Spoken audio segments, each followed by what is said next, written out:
जय हिंद साथियों। ये जो अभी देख रहे हैं आप कि बीजेपी और आरएसएस की मुश्किलें बढ़ती ही जा रही हैं। ये लगातार कुछ ना कुछ नई नई परेशानियों में फंसते जा रहे हैं और इन पर लगातार कुछ ना कुछ नए खुलासे होते जा रहे हैं। जी हाँ, आज मैं बात कर रहा हूँ महाराष्ट्र के अंदर एक बड़ी मुसीबत जो कि बीजेपी पे आने वाली है और आरएसएस पे भी महाराष्ट्र के अंदर नागपुर जिले के अंदर ही आने वाली है। अब पहले मैं बात करता हूँ बीजेपी के जो उप मुख्यमंत्री है आज देवेंद्र फडणवीस, इनकी मुश्किलें बढ़ती जा रही हैं क्योंकि इनका जो आज 8 सितंबर 2023 आज इनका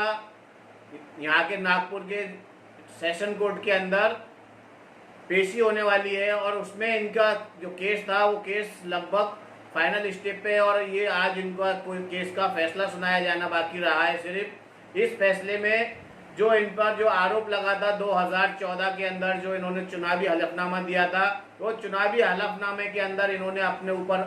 जो 2 केस थे उनकी जानकारी छुपाई थी। जी हाँ साथियों, इन्होंने 2014 के अंदर जो चुनावी हलफनामा दिया था उसके अंदर अपने ऊपर आरोपित 2 केस की जानकारी जो कि बताई नहीं दिया चुनावी हलफनामे में, जिसके अगेंस्ट में वहाँ के एडवोकेट सतीश हुके ने केस दर्ज किया था 2014 से। वो केस आज तक चालू था जिसका कि इन्होंने खुद इनके वकील यानी कि देवेंद्र फडणवीस के वकील ने ये एक्सेप्ट किया और बताया अदालत को कि नजर चुकीना ते जानकारी देण्यात आलेली नहीं। इसका मतलब मराठी है ये और इसका मतलब होता है कि हमसे गलती हो गई और गलती से वो जानकारी कोर्ट में दी नहीं गई। इसका मतलब इन्होंने अपनी गलती स्वीकार कर ली है और अब सिर्फ फैसला ही आना बाकी है। और मुझे ऐसा लगता है कि शायद कल आज 8 सितंबर के दिन हो सकता है कि देवेंद्र फडणवीस की जो विधानसभा की सदस्यता है वो रद्द कर दी जाए और इन पर हो सकता है इलेक्शन लड़ने से भी बैन कर दिया जाए, इलेक्शन लड़ने पे भी पाबंदी लगा दी जाए। जो कि महाराष्ट्र के अंदर देवेंद्र फडणवीस जो है बीजेपी का सीएम कैंडिडेट का सबसे बड़ा चेहरा है और अगर ये इनका ही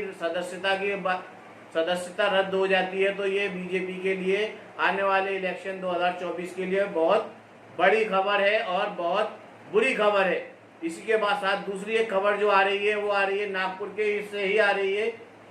जिसमें आरएसएस के ऊपर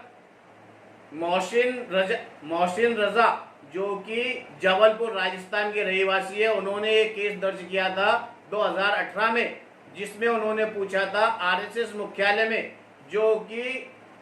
दशहरे की पूजा होती है, विजयदशमी की पूजा होती है, उसमें जो हथियारों की पूजा की जाती है, हथियार रखे जाते हैं, वो लाइसेंसी है, संवैधानिक है या गैर संवैधानिक है, उसकी जानकारी क्या पुलिस के पास है क्या? ये आरटीआई के थ्रू उन्होंने पुलिस से जानकारी मांगी थी जो कि वहां की पुलिस ने जानकारी नहीं दी। उससे परेशान होकर मोहसिन ने क्या किया, उसका कोर्ट में गई और कोर्ट में जाके उन पर वहां की पुलिस के ऊपर ही केस कर दिया और पुलिस पर केस करने के बाद में कोर्ट ने उनको आदेश दिया है पुलिस के अंदर 28 दिन के अंदर। हालांकि ये न्यूज थोड़ी पुरानी हो गई क्योंकि ये 19 अक्टूबर की न्यूज है जो कि अभी तक गोदी मीडिया की वजह से या जो भांड मीडिया दलाल मीडिया है उन्होंने आज तक किसी को बताया नहीं और ये न्यूज छुपी रही। ये सोशल मीडिया के माध्यम से ये न्यूज निकल के सामने आई और उसमें ये मालूम हुआ कि केवल 28 दिन का टाइम दिया गया है। इसका मतलब है 16 सितंबर तक इसमें जो वहां का पुलिस प्रशासन है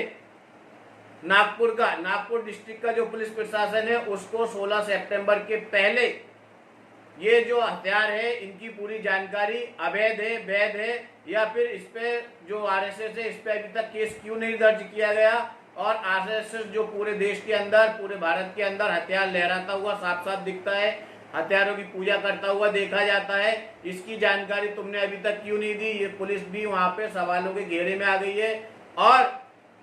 कोर्ट ने जो है बहुत सख्ती से आदेश दिया है कि तुम कुछ भी करो 28 दिन के अंदर इसकी पूरी डिटेल दो और आरएसएस के ऊपर केस दर्ज करो, आरएसएस को कोर्ट में घसीटो। और ये पहला मौका है जब आरएसएस